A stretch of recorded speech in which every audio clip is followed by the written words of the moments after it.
The 1940s looked bold and beautiful, but the cars of that decade were killers in disguise. Built with leftover war parts and old technology, they were heavy, unstable, and had zero safety. No seat belts, no crumple zones, just solid steel that crushed anyone inside during a crash. These machines weren't built to save lives, only to move fast and look good.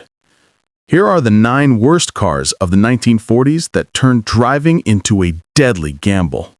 The Ford Deluxe, produced from 1940 to 1948, stands as one of the most recognizable American automobiles of its time, a symbol of streamlined design and post-Depression confidence. Yet beneath that elegant facade hid a deadly truth. This car, beloved for its curves, chrome, and presence, was in reality a rolling hazard, built in an age when style and strength mattered far more than survival. It became an icon of pre-war glamour and post-war prosperity, but also one of the most unforgiving vehicles ever to wear the Ford badge. The Deluxe's design was stunning for its time, long fenders flowing seamlessly into a rounded body, a wide grille with elegant bars, and a hood that stretched proudly forward like the prow of a ship. But that very shape concealed a brutal reality. It was built of thick, rigid steel with almost no capacity to absorb impact. In any collision, the car itself hardly crumpled. Instead, all the force of the crash transferred directly to the occupants. The front structure acted like a solid wall, and since seatbelts were non-existent, passengers were thrown into the dashboard, windshield, or steering wheel with deadly consequences. The steering column, a solid metal shaft that connected directly to the steering box, was one of the most dangerous components in any pre-war Ford. During a frontal impact, it would not collapse or bend. Instead, it acted as a spear aimed straight at the driver's chest. Countless accident reports from the 1940s documented horrific injuries where the column penetrated the driver, a gruesome reminder of how crude vehicle design could be in the absence of safety regulations. The steering wheel itself was a massive, hard plastic or bakelite circle with no padding, positioned just inches from the driver's torso. Even a moderate collision could crush ribs or cause fatal internal damage. The dashboard, made entirely of solid stamped steel, was another lethal hazard. It looked beautiful, adorned with chrome strips and heavy knobs, but these decorations turned into deadly projectiles in any accident. The windshield, too, was not always made of laminated safety glass in early versions, which meant that in a crash, it could shatter into sharp flying shards. These fragments were known to cause deep facial lacerations and blindness. It wasn't until the late 1940s that safety glass became more consistently used across production. The Ford Deluxe also suffered from weak mechanical safety features. Its drum brakes, though standard for the time, were highly prone to fading under heat. Long descents or repeated stops could leave drivers with almost no braking power, especially when loaded with passengers. This flaw was worsened by the car's weight, around 3,200 pounds, and the primitive bias-ply tires that provided poor traction on wet or uneven roads.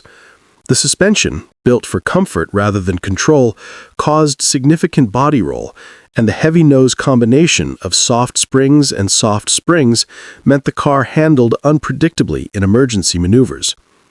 In rollover or side impact accidents, the Deluxe offered almost no structural protection. The pillars were thin and the doors were poorly reinforced, often flying open under even minor impact. Without seatbelts, occupants were routinely thrown out of the car, sometimes through the windshield or side doors. Survivors frequently described how the cabin acted like a steel box that either crushed you inside or hurled you out onto the road. Yet despite its lethality, the Ford Deluxe became a bestseller and cultural symbol. It was one of the first truly modern-looking cars in America, bridging the gap between the upright pre-war designs and the sleek, integrated post-war look. It appeared in countless films, was favored by servicemen returning from the war, and even gained notoriety as a favorite among early hot rodders and gangsters. Its smooth body was perfect for customization, and its sturdy flathead V8 could be tuned to surprising levels of power. Ironically, the same strength that made it deadly in crashes was attractive to enthusiasts who prized its raw mechanical toughness. Owners often admired the Deluxe for its reliability and looks, but privately acknowledged its dangers. One post-war driver recalled, "It was built like a vault. The problem was, when you hit something, you were the one that got locked inside it." Another remarked that on long drives, especially at night or on hilly roads, you prayed the brakes would hold because if they didn't, that steering wheel was waiting for you. Such stories were not exaggerations. Even slow-speed collisions could result in devastating injuries. The Ford Deluxe thus became a paradox of its age, a beautiful machine that embodied both progress and peril. It represented America's move toward style, power, and mass mobility, yet also its neglect of basic human protection. Before seatbelts, airbags, and collapsible steering columns, cars like the Deluxe were essentially solid missiles on wheels. Every gleaming curve of its body, every polished chrome detail, concealed the brutal truth that this car was as dangerous to its driver as it was to anything in its path. Today, surviving Ford Deluxe models are prized by collectors for their elegance and historical charm, often restored to pristine condition and displayed as symbols of 1940s Americana. But beneath the shine lies a reminder of the era's disregard for safety. The Deluxe was not just a car. It was a steel monument to the days when survival behind the wheel depended on luck, reflexes, and fate, rather than engineering. It may have been one of the most beautiful cars of its generation, but it was also, undeniably, one of the most deadly. The Chevrolet Fleetline, produced between 1941 and 1948, was one of the most graceful and stylish cars to emerge from the early 1940s. It embodied the sleek Art Deco curves and optimism of pre-war America, with its long, fastback silhouette, flowing fenders, and chrome accents that seemed to promise progress and prosperity. When it returned to production after World War II, it became a symbol of post-war modernity, a car that looked ahead to the future, yet underneath, it was a dangerously outdated and unsafe machine. Beneath its smooth steel body lay the brutal truth of early automotive engineering. Beauty and comfort came first, safety last. At first glance, the Fleetline seemed advanced for its time. Its aerodynamically styled fastback roofline was elegant and distinctive, setting it apart from the boxy sedans that had dominated the 1930s. The interior was comfortable and roomy, offering plush seats and refined details for middle-class buyers eager for luxury after years of wartime austerity. But structurally, it was as primitive as anything built before the war. Its body was constructed from rigid steel panels welded to a ladder-type frame that offered almost no ability to absorb impact. In a crash, the steel did not bend in a way that protected passengers. It transferred all the energy of the collision directly into the cabin. The result was catastrophic, as drivers and passengers bore the full force of every impact. The steering system was one of the Fleetline's most dangerous features. Like most cars of the 1940s, it used a solid, non-collapsible steering shaft, essentially a metal spear pointing directly at the driver's chest. During a head-on collision, that shaft could drive straight backward, impaling the driver or crushing the rib cage. There were no safety mechanisms, no deformation zones, and no energy-absorbing features. Everything about the car was designed for rigidity and strength rather than survivability. Contemporary accident reports frequently mention drivers killed instantly when the steering wheel drove into their bodies, their chest cavities crushed against the unyielding metal. The dashboard was another instrument of danger. It was made of heavy stamped steel with hard chrome trim and large protruding knobs. In any collision, the unrestrained occupants were flung forward into this deadly surface. There were no seatbelts to restrain motion, no padding to absorb the blow, only cold metal waiting to meet the human body at violent speed. Many owners recalled seeing the aftermath of minor accidents where the interior had been bloodied by passengers thrown into the dash or windshield. Early versions of the Fleet line did not even feature safety glass, meaning the windshield could shatter into razor-sharp fragments that caused horrific facial injuries and lacerations. Mechanically, the Fleet line was far from safe to drive at speed. Its brakes, standard drum units of the era, were prone to overheating and fading under continuous use, especially when descending hills or driving in heavy traffic. The car's weight, often over 3,200 pounds, placed enormous strain on these primitive brakes, leading to dangerously long stopping distances. On wet or uneven roads, the lack of modern hydraulic balance or anti-lock systems meant that one wheel could lock up while others continued spinning, causing the car to fishtail uncontrollably. Drivers had to anticipate every stop well in advance, relying on engine braking and sheer caution to avoid disaster. The Fleet line suspension, tuned for comfort rather than handling, compounded the danger. It used soft coil springs in the front and leaf springs in the rear, which gave it a smooth ride but also excessive body roll. In emergency maneuvers, the car leaned heavily to one side, sometimes so much that it lost traction entirely. Combined with bias ply tires that offered minimal grip, this made the Fleet line unstable at high speeds or during sudden swerves. A sharp turn on a wet road could easily send the car spinning, a deadly situation when combined with weak brakes and no seatbelts. Despite all these flaws, the Fleet line became one of Chevrolet's most successful models. Returning soldiers and middle-class families loved its modern styling and smooth performance. It was offered in multiple trims, from simple two-door sedans to the luxurious Aero sedan, and its curving rear roofline became an instantly recognizable hallmark of 1940s design. Many buyers saw it as a step into the future, a car that represented hope and progress after the grim years of war. Few, however, realized that its engineering still belonged to the pre-war era, when safety simply wasn't part of the conversation. For many, the Fleet line's beauty masked its brutality. The heavy doors, gleaming bumpers, and shining chrome gave an illusion of security, but those same steel parts became deadly in a crash. Survivors of accidents often described how the car seemed to fold inward like a vice, trapping passengers in twisted metal. One 1948 owner recalled after a collision, "The front end didn't crumple, it crushed us instead."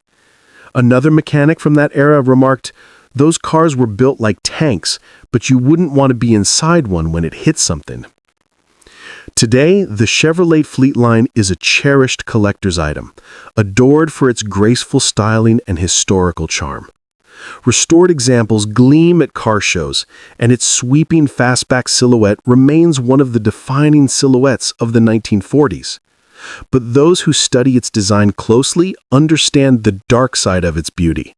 It is a car from an era when the word safety did not yet exist in automotive engineering, a time when style and strength were virtues, even if they came at the cost of human life. The Fleet line's legacy is therefore bittersweet. It was a triumph of design and marketing, but a tragedy of engineering ignorance. It symbolized post-war America's desire for progress, but it also stood as a reminder of how deadly that progress could be when comfort and appearance were valued above protection. Elegant, powerful, and unforgettable, the Chevrolet Fleet line remains one of the most dangerously beautiful cars ever built. The Citroën Traction Avant, produced from 1934 to 1957, remains one of the most remarkable and innovative cars ever built, a vehicle that revolutionized automotive design and engineering decades ahead of its time. It was sleek, elegant, and mechanically daring, with front-wheel drive, unitary construction, and fully independent suspension, features that wouldn't become industry standards until the 1950s or even later. Yet beneath its technological brilliance lay a dangerous fragility. For all its genius, the Traction Avant was also one of the most treacherous cars to drive fast, a machine that could turn from graceful to lethal in a heartbeat. Its design broke every convention of its era, but it also came with risks that would haunt many of its owners. When it debuted in 1934, the Traction Avant shocked the automotive world. It was the first mass-produced car with front-wheel drive, a unitary steel body without a separate frame, and hydraulic brakes, an engineering marvel that made most of its competitors look ancient. It sat low to the ground with a wide stance that gave it a modern, planted appearance.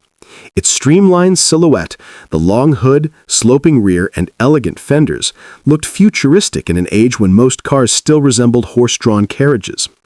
The front-wheel drive system allowed for a lower floor and better interior space, while the independent suspension made it far more comfortable on rough roads than anything else of the era. But while Citroën had created a masterpiece of design and innovation, it had also built something that was inherently risky. The monocoque, or unitary body, which eliminated the heavy ladder frame of traditional cars, made the Traction Avant lighter and more agile, but it also made it dangerously weak in accidents. The thin steel panels, though advanced for reducing weight, offered almost no protection in a crash. There were no crumple zones, no reinforcement beams, and no padding.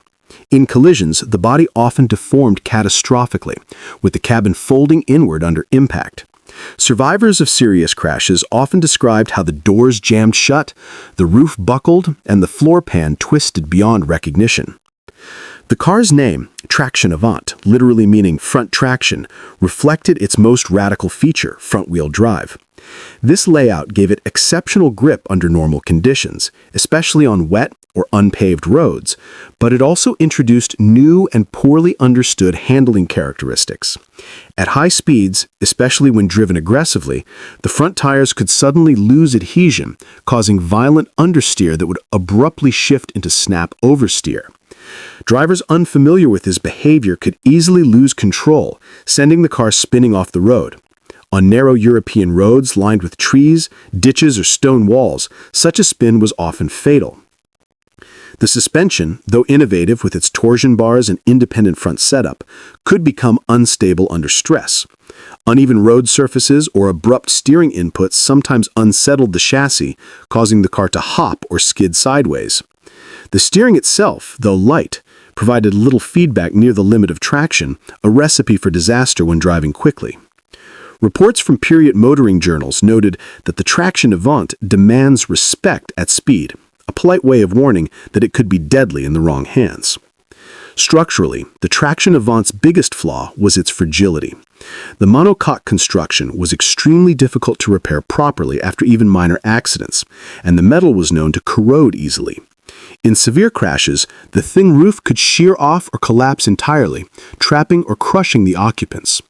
The doors, mounted with simple latches, sometimes burst open on impact.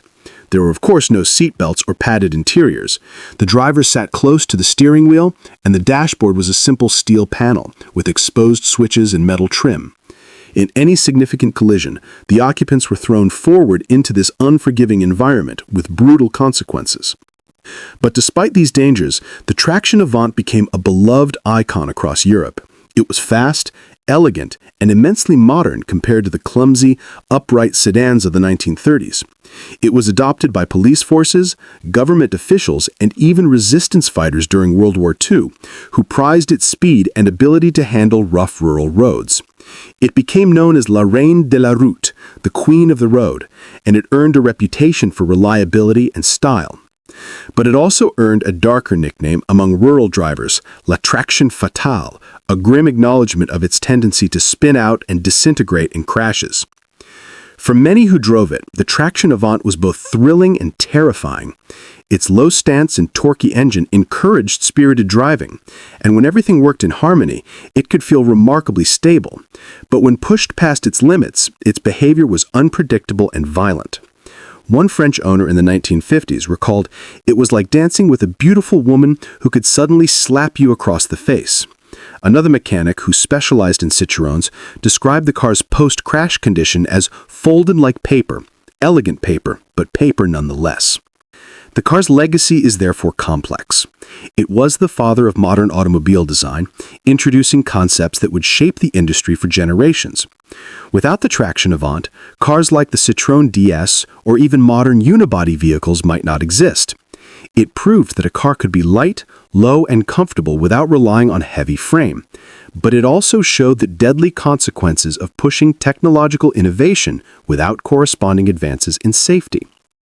Today, restored examples of the traction avant are admired for their timeless elegance and historical importance.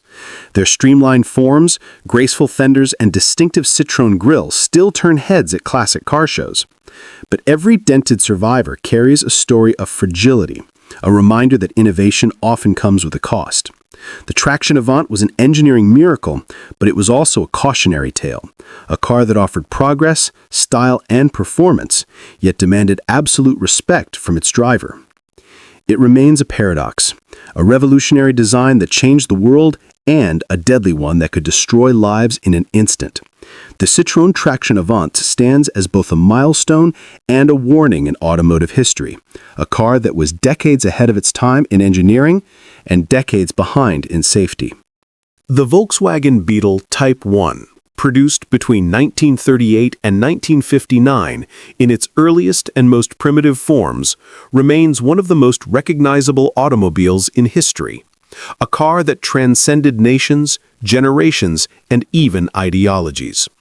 Born under the shadow of Nazi Germany as Hitler's people's car, it went on to symbolize peace, freedom, and simplicity in the post-war world. Yet, beneath that cheerful round shape and friendly face was one of the most dangerously fragile cars ever to achieve mass popularity. The Beetle's charm was unmatched, but its safety record was dreadful. For millions, it represented mobility and independence. For others, it was a tin coffin on wheels, whose endearing looks concealed a lethal truth. The Volkswagen Beetle was never designed to save lives. The Beetle's origins were purely utilitarian. Ferdinand Porsche's brief from the German government in the 1930s was to create a small, affordable, efficient car for the masses, something that could carry a family across the new Autobahn network on minimal fuel. To achieve that, Porsche built the car around simplicity and lightness. The air-cooled flat-4 engine was mounted in the rear to maximize interior space and traction on slippery roads, while the front end was deliberately short and curved for aerodynamic efficiency.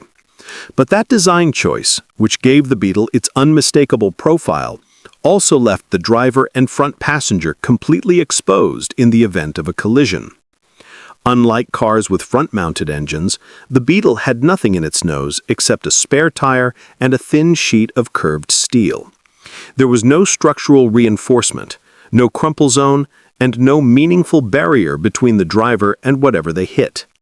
In a frontal crash, the front end simply folded backwards, and the steering column, a solid steel shaft, was pushed straight toward the driver's chest. The steering wheel, rigid and close to the driver's body, often caused fatal chest and head injuries. Survivors of such crashes frequently reported that the dashboard and wheel came straight into you, leaving little chance of survival at even moderate speeds.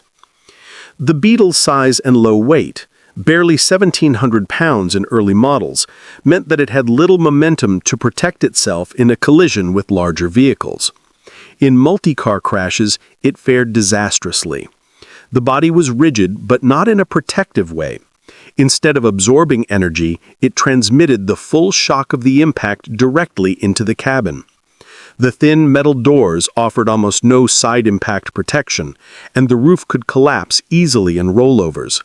In accidents involving trees, trucks, or roadside obstacles, the Beetle's rounded shape actually worked against it, encouraging the car to bounce, spin, or roll rather than absorb the blow. The rear engine layout introduced its own set of hazards. With most of the car's weight behind the rear axle, the Beetle had a notorious tendency toward oversteer, That is, the rear end could swing outward during cornering, especially on slippery or uneven roads. At high speeds, crosswinds could make the car wander or tilt unnervingly, and on rough roads, it could hop and bounce unpredictably. Inside, the cabin offered almost no protection. There were no seatbelts until the 1960s, no padded dashboard, no collapsible steering column, and no reinforced pillars. The simple metal dash, dotted with a few knobs and switches, could cause severe facial injuries in crashes. The interior's charm lay in its simplicity, but that simplicity came at the price of basic survival. Even low-speed accidents could result in serious trauma due to the lack of restraint systems and the proximity of hard surfaces. Yet, despite its flaws, the Beetle became one of the most beloved cars in history.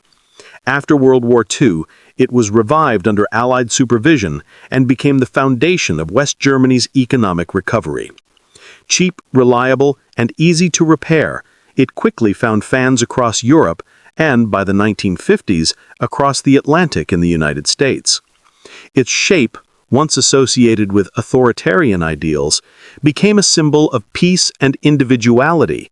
For many young families, students, and counterculture drivers, the Beetle was not just transportation, it was a statement of simplicity and defiance against the overbuilt, chrome-laden American cars of the era.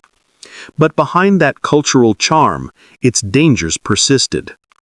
Safety advocates in the 1950s and 60s began documenting its alarming crash behavior.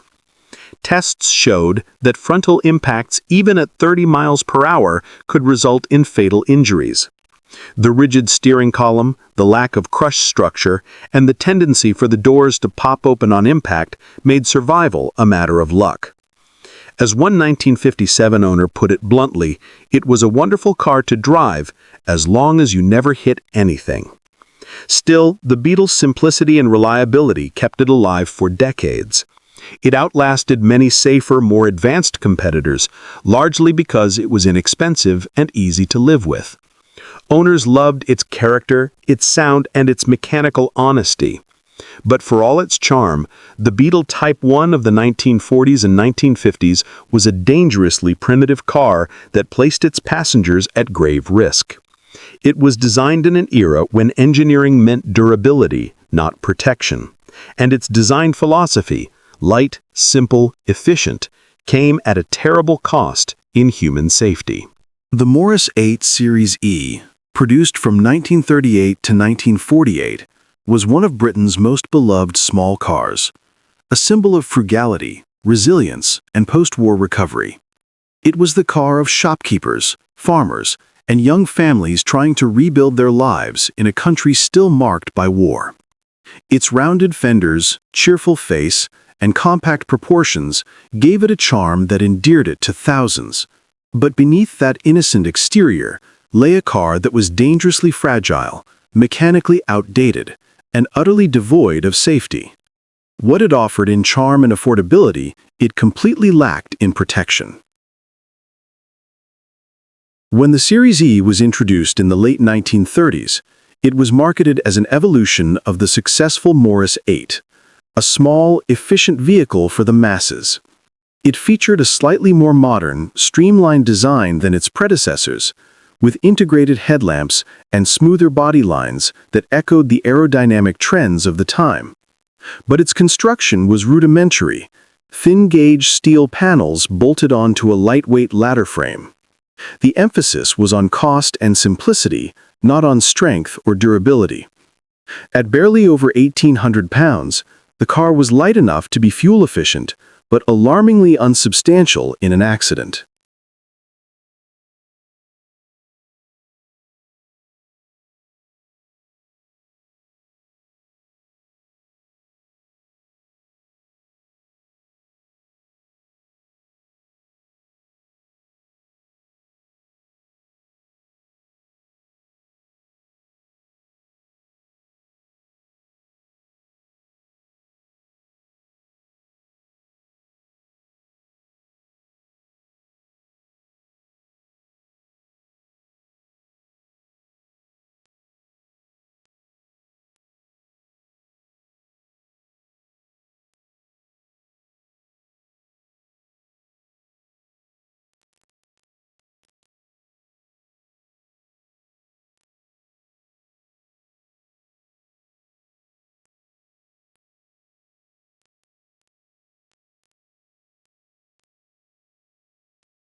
The Fiat 1100, produced from 1939 to 1953, was one of Italy's most successful small cars of the pre- and post-war era.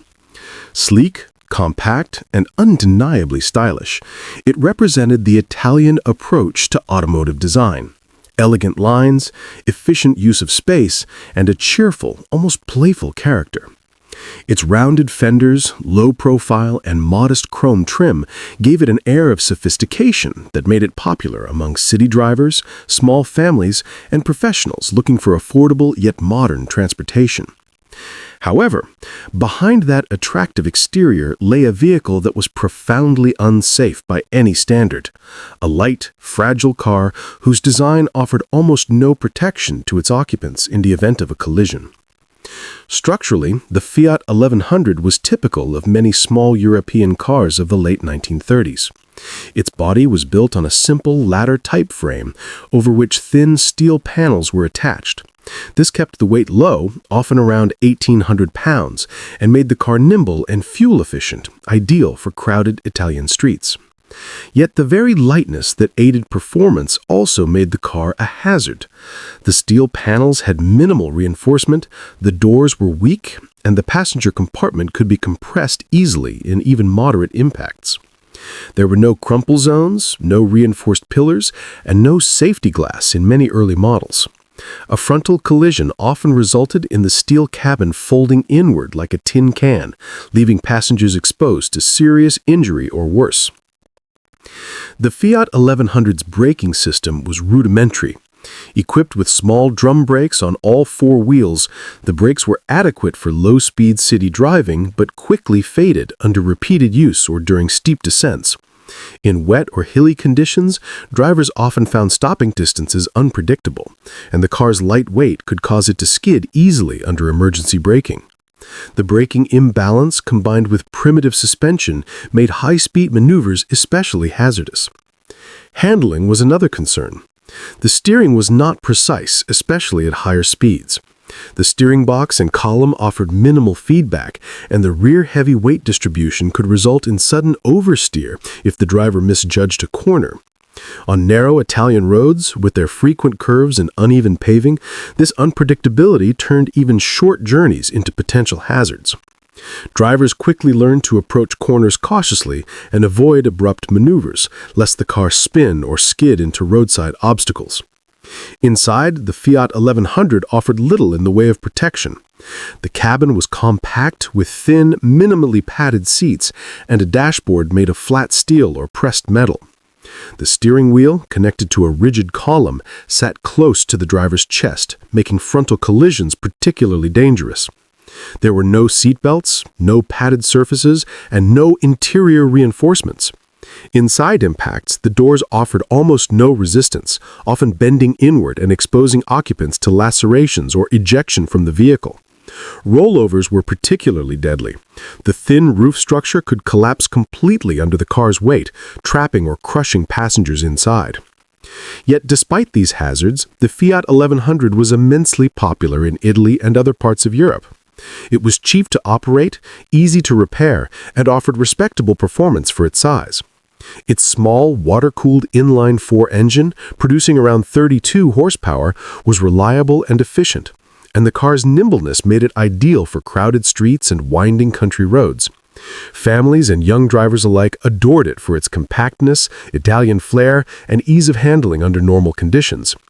It became a symbol of practical, stylish motoring, the car that brought mobility to millions who could not afford larger vehicles. Yet for all its charm, the Fiat 1100's safety record was alarming.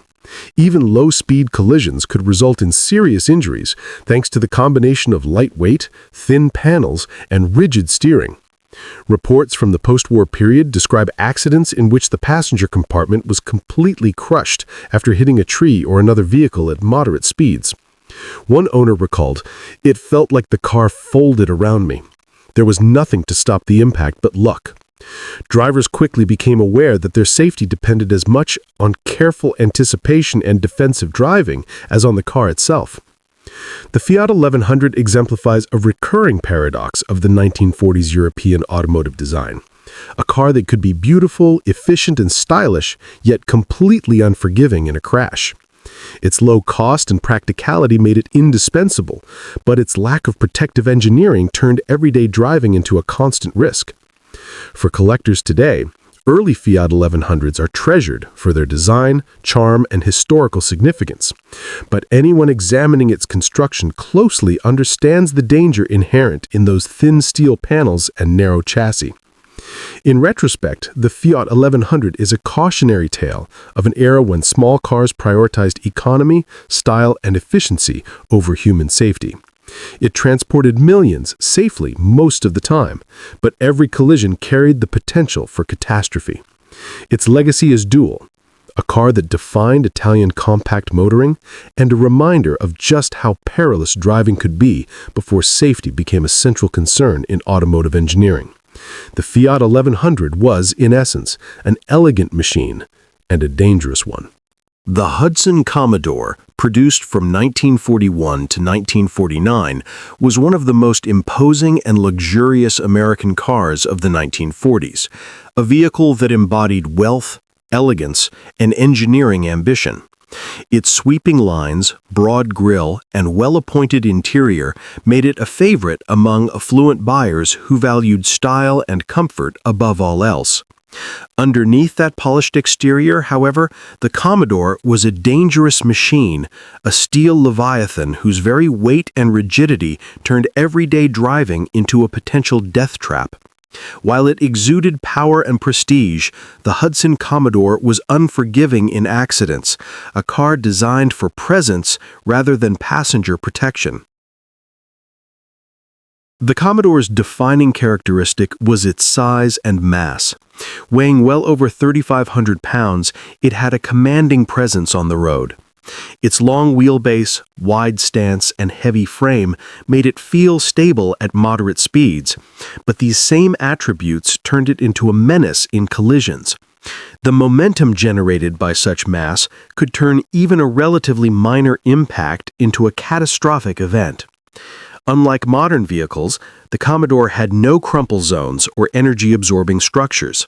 Its rigid steel frame transmitted nearly all impact forces directly to the passenger compartment, leaving occupants with little chance to survive high-speed crashes.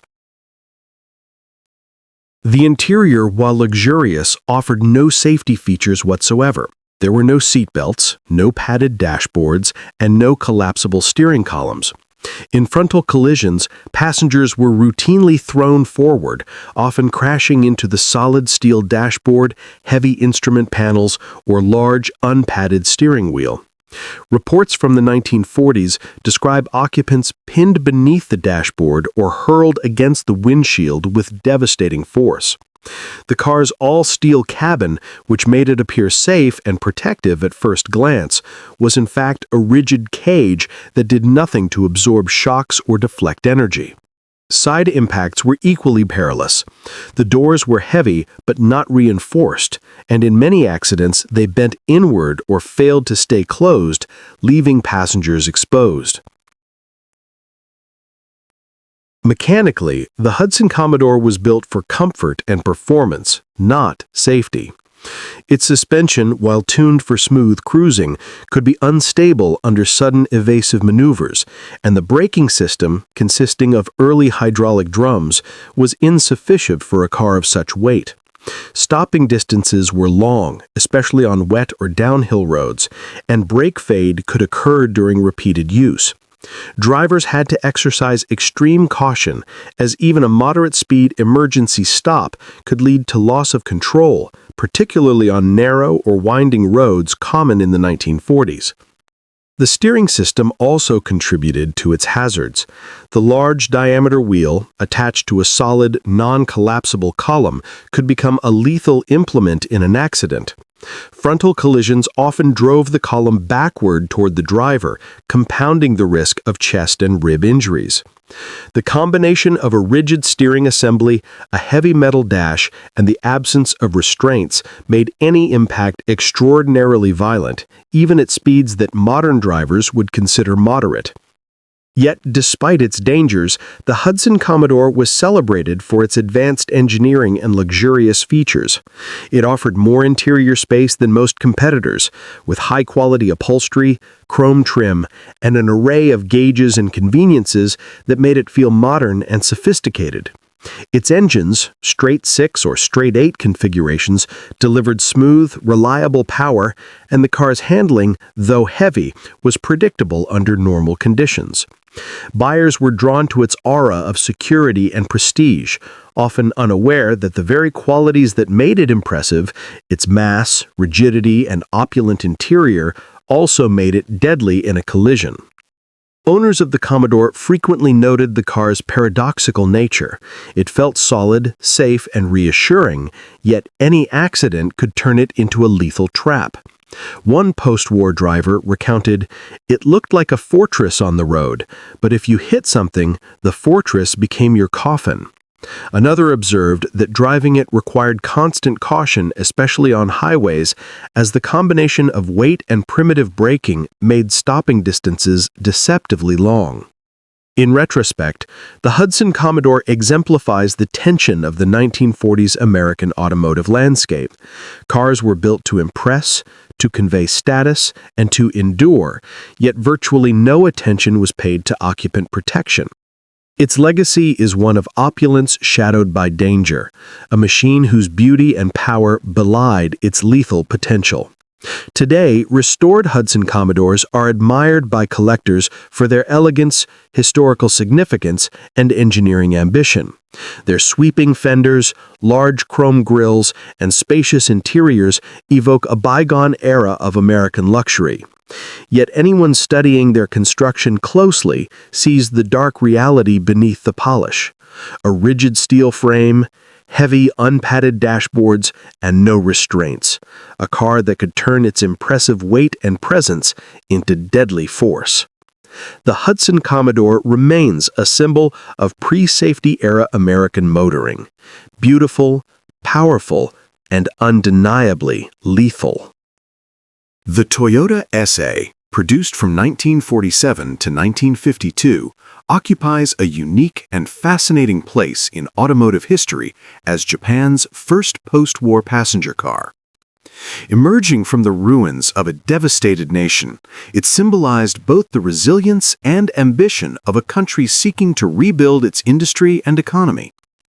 Toyota, which had previously focused largely on trucks and military vehicles, faced the enormous challenge of designing a passenger car in a nation still struggling with material shortages, economic instability, and limited technological resources. The SA was an audacious achievement, compact, efficient, and ingeniously engineered for its time. Yet it was also, tragically, one of the most dangerous cars on Japanese roads. Its historical significance is undeniable, but anyone examining it closely today quickly realizes that safety was virtually non-existent, and every journey in this diminutive machine carried a quiet, ever-present risk. From the very beginning, the SA's design reflected the constraints and priorities of post-war Japan. The vehicle was compact and lightweight, tipping the scales at just over 2,000 pounds, with a narrow wheelbase that made it suitable for the tight streets of Tokyo, Osaka, and other recovering cities. Its body panels were thin, crafted from scarce steel, and attached to a minimal ladder-type frame. While this construction allowed Toyota to minimize costs, conserve materials, and maintain maneuverability, it left passengers extremely vulnerable in collisions. Unlike modern cars, there were no crumple zones or reinforced pillars to absorb or redirect impact forces. The steel, light and brittle, would bend inward during crashes, reducing the car to a twisted cage, sometimes with horrific consequences.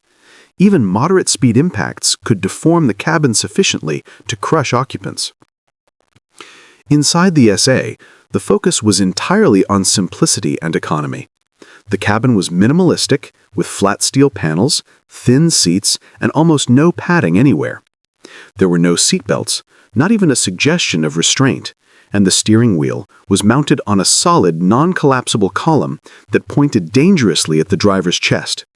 In frontal collisions, this column could drive backward with devastating force, pressing into the torso or head of the driver. Side impacts were similarly perilous. The doors were made of light sheet metal and their latches were rudimentary. In many accidents, the doors bent or popped open, leaving passengers partially or completely ejected. Rollovers were particularly deadly, as the thin roof could buckle entirely under stress, often trapping or crushing those inside. The SA's mechanical components compounded the danger. Its rear-wheel drive layout, paired with a small 1-liter inline-4 engine producing roughly 27 horsepower, allowed the car to reach modest speeds of 60 to 65 miles per hour, sufficient for city streets, but dangerously fast on post-war highways or poorly maintained country roads. Steering was precise at low speeds, but became unstable at higher velocities. The combination of narrow track, lightweight, and soft suspension made the car prone to tipping or losing traction during sudden maneuvers. Drivers often faced a terrifying unpredictability. A slight misjudgment on a bend or a poorly executed swerve could send the car into a spin or even a rollover. Braking was equally primitive. The SA relied on small drum brakes with no hydraulic assistance, leaving stopping distances long and inconsistent. Brake fade was common, particularly on hilly terrain or during repeated use. Drivers had to plan every stop carefully, and emergency braking often resulted in a lurching skid. Combined with the car's instability, narrow track, and rear-heavy design, this meant that accidents could happen even under cautious driving conditions. One contemporary user recounted a near collision with a delivery truck on a rural road, noting that the car felt like it could flip over at any second if you didn't anticipate the movement of every wheel. Another commented that it required constant vigilance because there was nothing to stop you from being crushed in a collision, only luck. From a historical perspective, the Toyota SA is both inspiring and sobering. It exemplifies the ingenuity of a company determined to create a passenger car in extremely challenging circumstances. It laid the groundwork for Toyota's future models, showing that the company could innovate and produce vehicles on a limited budget. Yet it also serves as a stark reminder of the dangers of early automotive engineering, when safety was an afterthought. The car's charm, compactness, and efficiency could not compensate for the lack of protective features, and countless minor accidents in Japan's growing cities turned into serious or fatal incidents simply because the SA offered no margin for error.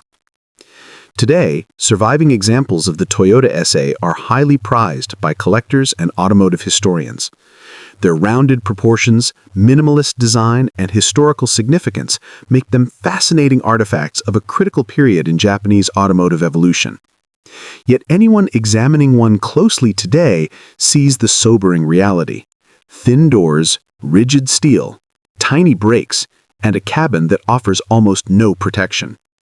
The SA is a vivid example of how early engineering innovation, while remarkable for its time, often came at the expense of human life. Ultimately, the Toyota SA stands as both a triumph and a warning. It was a car that helped Japan rebuild its passenger vehicle industry, one that offered independence and mobility when both were desperately needed. Yet it was also a perilous machine, whose lightweight, narrow frame, and fragile construction made every journey inherently risky. The SA's story reminds us that innovation without safety can be deadly, and that even a vehicle hailed as a milestone can hide profound dangers beneath its charming, forward-looking exterior. It is remembered as a pioneering symbol of post-war recovery, but also as a death trap in miniature, a car whose historical importance cannot erase its inherent peril. The Peugeot 202, produced from 1938 to 1949, was a quintessential example of pre- and post-war European small family cars, elegant, modest, and designed to be practical for everyday life in a recovering continent. Its rounded, flowing lines, compact size, and modest chrome accents made it one of the more visually appealing cars of its era, earning admiration from families and urban drivers alike. It was economical, relatively comfortable for its class, and mechanically simple enough to survive the post-war shortage of spare parts. Yet behind that genteel exterior lay a vehicle that was profoundly unsafe. Its structure, brakes, and crash protection were rudimentary at best, making it a potentially lethal choice in anything beyond slow, careful city driving. The Peugeot 202 was built on a lightweight ladder-type frame with thin steel panels forming the body. This made it economical and nimble, but it came at a severe cost to structural integrity. The front frame in particular offered little resistance in a collision. In frontal impacts, the engine, mounted directly over the front axle, could be forced backward into the passenger compartment, crushing the occupants in the cabin. Side impacts were similarly unforgiving. The doors were made of thin sheet metal and lacked any reinforcement, meaning they could crumple easily or pop open entirely, leaving passengers partially ejected. Rollovers, though less common in a car with a modest top speed, were nearly always catastrophic, as the roof had little structural support and would collapse with minimal force. The interior offered no modern safety features. There were no seatbelts, no padded dashboard, and the steering wheel was mounted on a solid, non-collapsible column, presenting a serious hazard in frontal crashes. The simple flat dash, with exposed knobs and controls, could turn into an array of sharp obstacles during an impact. Even at relatively low speeds, the Peugeot 202's interior could become a steel trap, with occupants exposed to severe chest, head, and limb injuries. Braking and handling were another source of danger. The Peugeot 202 used modest drum brakes on all four wheels, which were adequate for gentle city driving, but soft, slow to respond, and prone to fade after repeated use or during wet conditions. On hilly roads or during sudden stops, the brakes could become ineffective, leaving the driver with limited ability to avoid collisions. Combined with the car's light weight and narrow track, this made high-speed maneuvers particularly treacherous. Sudden turns or evasive action could destabilize the car, causing skids or loss of control, especially for inexperienced drivers unfamiliar with the vehicle's quirks. Mechanically, the Peugeot 202 was simple and reliable, with a small 1.1-liter inline-4 engine producing around 30 horsepower. It offered modest performance, enough to navigate city streets and country lanes, and its lightweight design contributed to reasonable fuel economy. The independent front suspension, while advanced for some contemporaries, was soft and underdamped, making the car bounce or shift unpredictably over uneven roads. The combination of fragile chassis, light bodywork, and soft suspension amplified the danger of even minor accidents, as the vehicle could easily be pushed into uncontrolled motion or sustain catastrophic deformation. Despite these flaws, the Peugeot 202 was widely embraced in France and neighboring countries. Its compact size, affordability, and elegance made it ideal for families, small business owners, and professionals. Owners appreciated its nimble handling at low speeds, smooth ride in city traffic, and surprisingly comfortable interior for a car of its class. However, awareness of its fragility was widespread. Many drivers learned quickly that they needed to drive cautiously, avoid heavy traffic, and respect the car's limited braking and crashworthiness. Anecdotes from the period recount minor collisions that would have left the car heavily damaged, with occupants lucky to escape serious injury.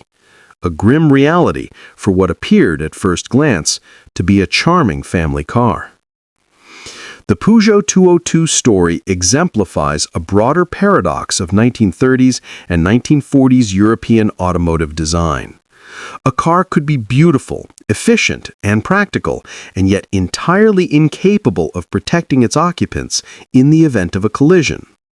Its lightweight and compact dimensions made it economical, while its appearance suggested safety and reliability, but these virtues could be illusory.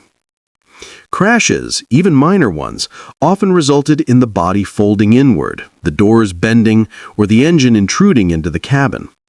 Combined with weak brakes and imprecise steering at higher speeds, the Peugeot 202 demanded constant vigilance from its driver, with safety almost entirely dependent on skill, luck, and restraint. Today, the Peugeot 202 is celebrated among classic car enthusiasts for its elegance, historical significance, and role in post-war European motoring. Its rounded fenders, flowing lines, and refined proportions evoke a time when cars were small, stylish, and affordable. Yet beneath that beauty lies the stark reality of its fragility. Collectors and restorers are keenly aware that the 202 was never designed to withstand crashes, and its safety record remains a sobering reminder of the hazards of early European cars.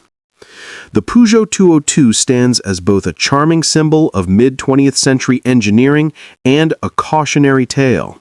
A family car whose elegance could not protect its occupants from the unforgiving laws of physics. Its story reminds us that in an era before modern safety standards, even the most beloved cars were often deadly in the wrong circumstances.